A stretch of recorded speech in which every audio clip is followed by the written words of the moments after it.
Revelation 5172. From the 17th of July 1951. Earthly life. Illusive life. Earthly life is but an elusive existence. As soon as you humans realize this, you will have reached the point of ascent. Then you will live consciously, working towards the life which is true existence, which only starts when your body, your soul's material shell, passes away and the soul can rise unimpeded into the spiritual kingdom. Everything that arises on earth before your eyes, everything that is visible to you, is merely temporarily formed spiritual substance which has to serve its purpose on earth as matter to facilitate spiritual maturing. And earthly life itself is also a mere physical function as long as the soul within you still has no understanding of what it was, is and should be. If the soul does not acquire this understanding during its earthly life, it will indeed believe even stronger in the reality of life. It will only regard earthly life as significant and thus strive to live as long and as well as possible on earth. And this desire will only diminish the moment it becomes enlightened, for then it will become conscious of the real life, and earthly life will fade to the same extent as real life becomes more valuable.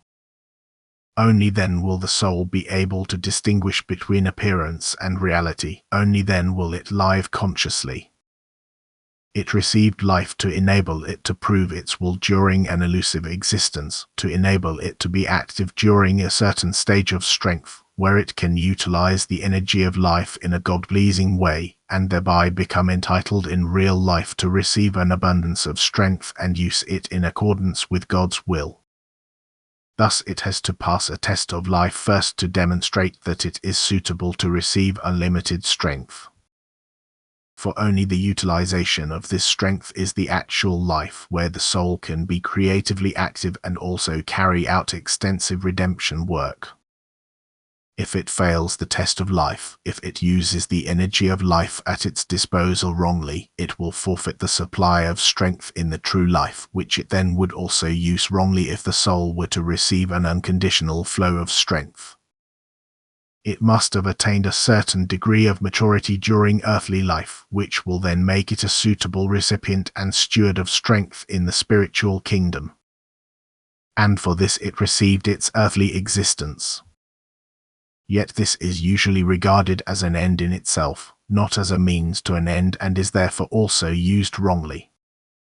It is deemed to be the only desirable life, even though every person knows that he himself cannot prolong this life by one day when his hour has come. And precisely this should make him realize the worthlessness and transience of what seems extremely important to him. As an intelligent human being, he should make provisions for afterwards and not be satisfied with things which are subject to the law of transience. Earthly life, if but an elusive life, something on loan, which can be taken away again at any time. But the human being should manage borrowed wealth well. He should use it such that it will earn substantial interest, not in an earthly materialistic sense, but he should use it to gain spiritual wealth. Then the energy of life will be used correctly and the test of life will have been passed successfully, and then the person will be suitable for the spiritual life, for the true life, which will last eternally. Amen.